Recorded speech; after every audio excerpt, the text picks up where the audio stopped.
Sorry মানে মাননীয় speaker sir, I am sorry, অস্ত্র না, আমি বলেছি যন্ত্রপাতি। The patient head died before the doctor arrived.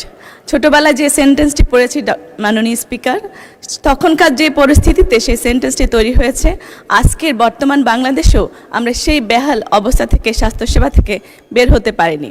আর উপজেলা স্বাস্থ্য কমপ্লেক্স শুধুমাত্র বাংলাদেশে, আমার এলাকা নয়, সমগ্র বাংলাদেশের একই চিত্র। মাননীয় স্পিকার, কিছুদিন আগে আমাদের স্বাস্থ্যমন্ত্রী, মাননীয় মন্ত্রী মহোদয়ের কাছে আমার উপজেলার ছাত্রদলের একজন ফোন করেছিল। মাননীয় মন্ত্রী মহোদয় খুবই আন্তরিকতার সহিত, ধৈর্যের সহিত তার অভিযোগ শুনেছেন এবং তিনি দূরত্ব জানতে চেয়েছেন উনি সেখানে গিয়ে সমস্যার সমাধান করতে পারবেন কিনা। মাননীয় স্পিকার, আজকে আমি ৭১ চ্যানেলের একটি সংবাদ দেখেছিলাম। আমাদের মাননীয় সদস্য প্রশ্ন করুন। জি, আমাদের সেখানে স্বাস্থ্যসেবা নিয়ে জনগণের বেশ উদ্বিগ্ন। সেখানে নদী ভাঙ্গা একটি কবলিত এলাকা, যেখানে সবসময় নিম্ন আয়ের মানুষরা থাকে, প্রকৃতির সাথে যুদ্ধ করে যাদের প্রতিনিয়ত বসবাস। তো তাদের স্বাস্থ্যসেবা নিশ্চিত করার জন্য তারা ঠিকমতো সিট পাচ্ছে না এবং সেবা পাচ্ছে না। তাদেরকে যে কোনো চিকিৎসার জন্য তাদেরকে নোয়াখালী সদর হাসপাতালে যেতে হয়। মাননীয় স্পিকার, সেটা তাদের জন্য খুবই ব্যয়বহুল। তো আমাদের এই সেবা কতদিনের মধ্যে আমরা নিশ্চিত পাবো? স্বাস্থ্যসেবা, অবকাঠামো সেবা, চিকিৎসা সেবা নিশ্চিত হবে। মাননীয় স্পিকার, ধন্যবাদ আপনাকে। মাননীয় মন্ত্রী, কতদিনের মধ্যে পারবেন? মাননীয় স্পিকার, মাননীয় সংসদ সদস্য স্বাস্থ্যসেবার অনেক গভীরে গিয়ে স্বাস্থ্যসেবার বেহাল দশার অবস্থা প্রত্যেকটি উপজেলা হাসপাতালেই বা সারা দেশব্যাপী উল্লেখ করেছে। মাননীয় স্পিকার, আমি বিনয়ের সাথে আপনার কাছে একটু সময় চাই। আমাদের সরকার অতীত থেকে শুরু করে এখন পর্যন্ত স্বাস্থ্যখাতে কি করেছে বা কোন জায়গায় এসেছে। মাননীয় স্পিকার স্যার, স্বাধীনতার মহান ঘোষক শহীদ রাষ্ট্রপতি জিয়াউর রহমান ক্ষমতায় আসার পর বাংলাদেশের নিম্নবিত্ত, মধ্যবিত্ত, আর্তপীড়িত জনগণের স্বাস্থ্যসেবা দেওয়ার লক্ষ্যে সর্বপ্রথম সারা দেশব্যাপী তৎকালীন প্রত্যেকটি থানায় 30 থেকে 31 শয্যা বিশিষ্ট হাসপাতাল স্থাপন করে জনগণের স্বাস্থ্যসেবা দেওয়ার জন্য দৃষ্টান্ত স্থাপন করেন।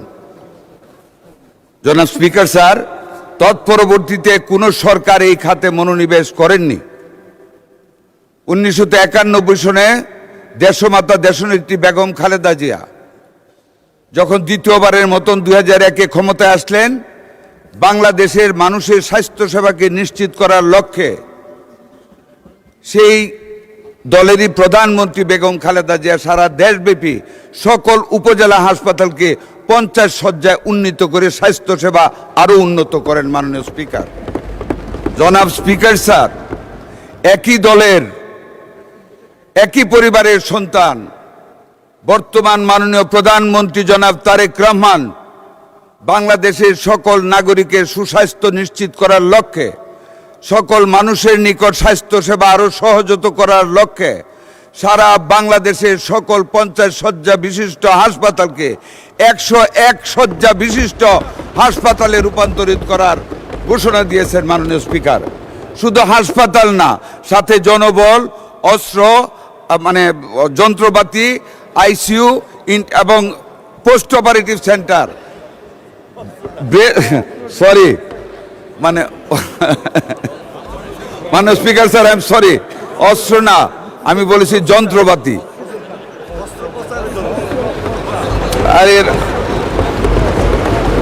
মাননীয় স্পিকার, অস্ত্র পাচারের জন্য যন্ত্রপাতি, এমনকি মাদার ব্রেস্ট ফিডিং কর্নারের পর্যন্ত প্রস্তাবনা রাখা হয়েছে। আমাদের মাননীয় প্রধানমন্ত্রী সেটা করেছেন।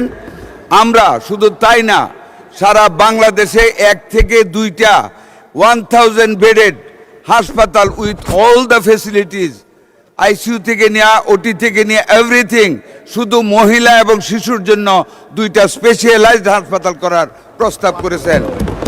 আরও 15 থেকে 20টা 1000 বেডেড হাসপাতালের প্রস্তাব রয়েছে, তার মধ্যে 5-6টির সম্মতি মাননীয় প্রধানমন্ত্রী দিয়েছেন। মাননীয়, যা দরকার তাই তো বলবো, ডিস্টার্বিং, বেশি হুইপিং করো না। মাননীয় স্পিকার স্যার, আমরা আমাদের শিশু হাসপাতাল শিশুদের অধিক সেবার লক্ষ্যে আমরা গতকালও 1000 crore টাকার বেশি আমাদের মাননীয় প্রধানমন্ত্রী ক্যাবিনেট মিটিংয়ে মঞ্জুর করেছেন। 10 তলা পর্যন্ত করা হবে, 8টি মানে আইসিইউ বৃদ্ধি করা হবে, ওটি বৃদ্ধি করা হবে, আমাদের ওইখানে স্ক্যানিং মেশিন বসানো হবে, এইভাবে করবে। আমরা যশোরে আরেকটি হাসপাতালের ভিত্তিপ্রস্তর করা হয়েছে চাঁচড়াতে মাননীয় স্পিকার। আমরা বাংলাদেশে আরও 5টি হাসপাতাল খুলনা, রাজশাহী, রংপুর, বরিশাল, কুমিল্লা মাননীয় স্পিকার আগামী 6 মাসের ভিতরে 200 শয্যা বিশিষ্ট 5টি শিশু হাসপাতালের উদ্বোধন করতে যাচ্ছেন মাননীয় প্রধানমন্ত্রী।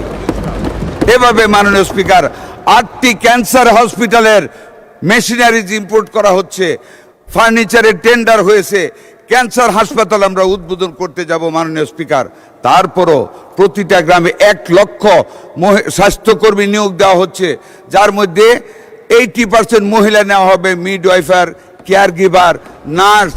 তাদেরকে গ্রামে গ্রামে মহিলাদের স্বাস্থ্যসেবা নিশ্চিত করার লক্ষ্যে, প্রতিটি মানুষের কাছে দৌড়গড়ে স্বাস্থ্যসেবা পৌঁছানোর লক্ষ্যে আমাদের সরকার অনেক পদক্ষেপ গ্রহণ করেছেন মাননীয় স্পিকার। আপনাকে ধন্যবাদ।